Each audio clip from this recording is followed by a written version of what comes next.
हम लोग कर रहे हैं डीएलएड की series second paper first year education contemporary Indian society. Question number 6 तक हम लोग कंप्लीट कर चुके थे। क्वेश्चन नंबर 6 था हमारा यूनिट 2 है ये चल रहा। क्वेश्चन नंबर 6 था कि एक्सप्लेन सोशल स्ट्रक्चर और एजुकेशन और इसकी कैरेक्टरिस्टिक्स बतानी थी। कंप्लीट हो गया था। यूनिट 2 का क्वेश्चन नंबर 7 है। चलिए स्टार्ट करते हैं। देखो क्वेश्चन नंबर 7 है describe the education as a sub system of Indian society. Indian society में एजुकेशन जो है वो सब सिस्टम का काम कर रहा है, इसको बताना है। तो education as a sub system of Indian society का मतलब क्या है, सब सिस्टम का मतलब क्या समझ में आ रहा है यहाँ से, इसको समझते हैं। देखो इसका आंसर कितना बड़ा है, ये पेज है, ये छोटा सा है, फिर ये पूरा पेज है, फिर यहाँ से पूरा पेज है। ठीक है, अगर दो पार्ट में करना पड़ा दो पार्ट में आ जाएगा वीडियो, और अगर बड़ा हुआ तो, और नहीं तो एक ही पार्ट में चलेगा। चलो, education as subsystem of Indian society. In the context of education, social system refers to the internal association and process of education. मतलब कि सोशल सिस्टम जैसे कि एजुकेशन कॉन्टेक्स्ट में जो सोशल सिस्टम है वो रिफ़र क्या करता है, इन एसोसिएशन मतलब बनाना, इंटरनल बनाना, और प्रोसेस ऑफ एजुकेशन के बीच में जो रिफ़र क्या करता है सोशल सिस्टम वो है। मतलब देखो, in the context of education, social system refer to the internal association and process of education.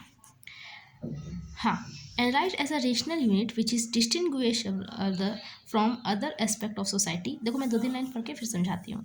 Education cannot be separated from its social setting because those engaged in education are also the one who bear with them the symbols and orientations that recognize them as a member belonging to different sections of society. Children bring them with them a certain culture. देखो education जो है वो social system से separate नहीं कर सकता है।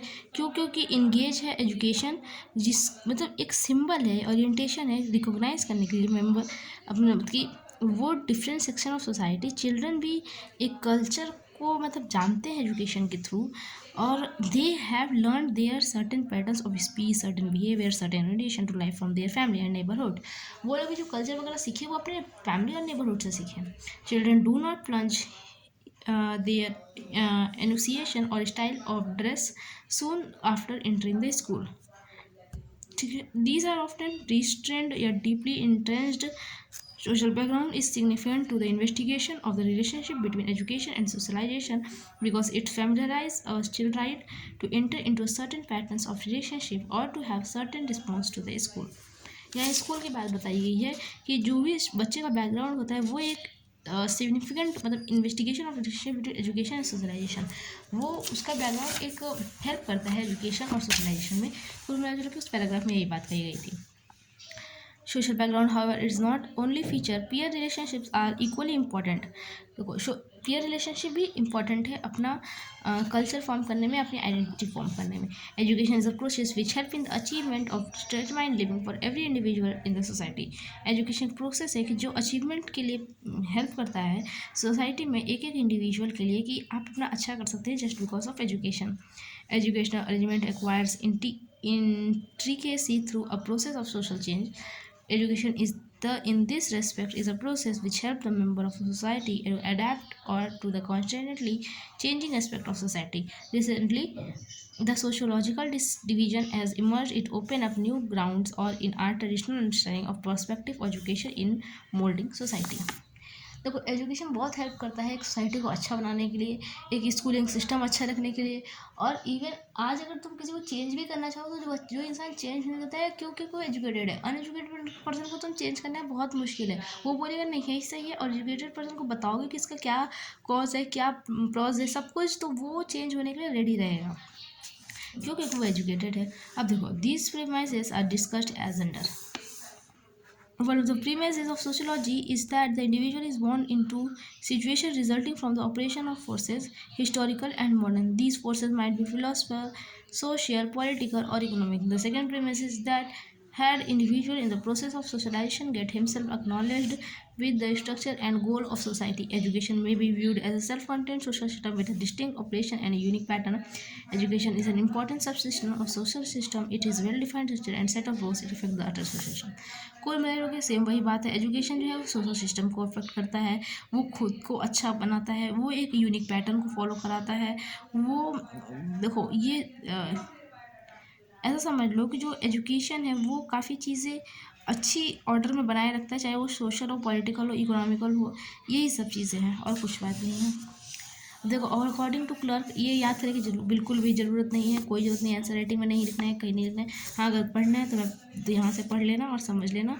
वही सेम चीज़ है कि education system has a defined bearing in the society who poses the economic value kingship and social integration and society at collective.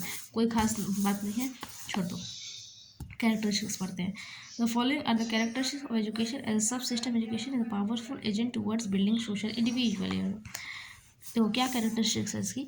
Education system emerge as a result of working the dynamic and difference. Education system एक अच्छा मतलब working और dynamic अलग अलग चीज़ों में इसको result देता है।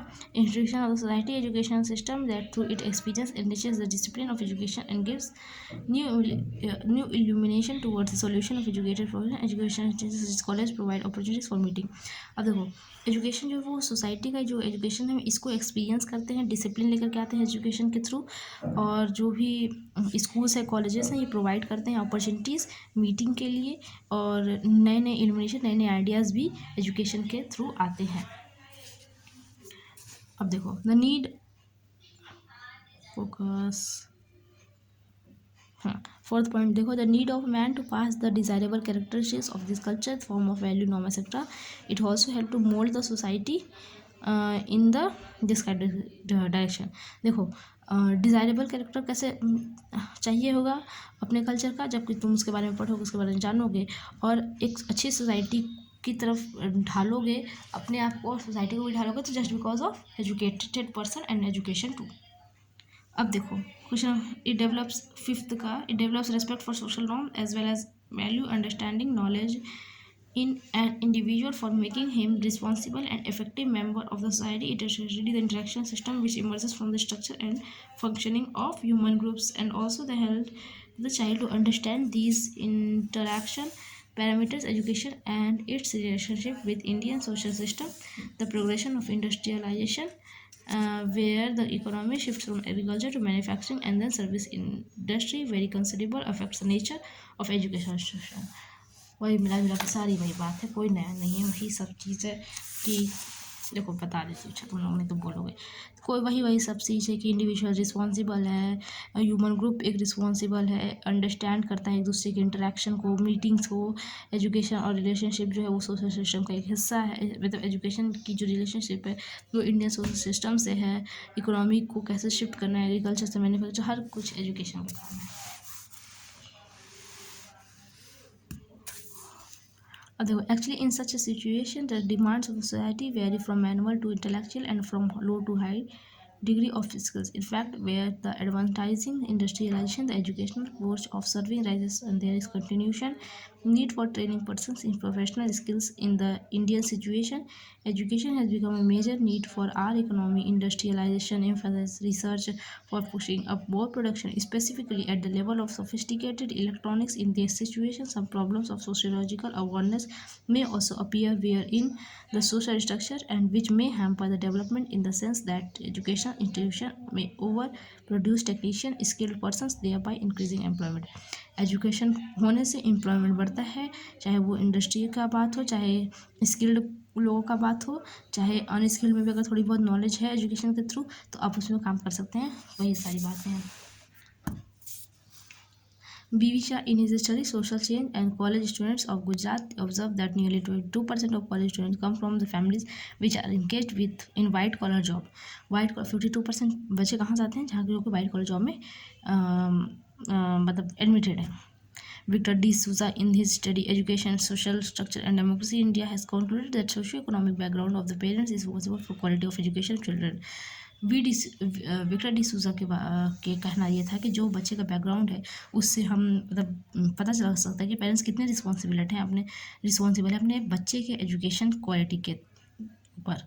Economic structure as a determinant of educability clears indicate that in the present setup of the society, regardless of the fact that there is equal opportunity for all persons belonging to higher occupation or income group get high quality of education, मतलब ऐसा कि fact है कि जो equal opportunity for all है, उसे person जो है वो हायर ऑक्यूपेशन अगर बिलोंग करता है या इनकम बिलोंग करता है तो हाई क्वालिटी ऑफ एजुकेशन लेता है. This lead us to say that student coming through improved education would occupy higher occupational roles in our society. Thus, in the future, industry, the economic elite will carry the manipulate decision making process of the country at different level. अच्छा पढ़ोगे, अच्छा करोगे, अलग अलग country पे अलग अलग नाम करोगे, ऐसा इसमें यही लिखा है कि डिफरेंट लेवल पे बच्चे अपना अपना वर्क प्रोवाइड करेंगे, अपना वर्क वहाँ पे करेंगे.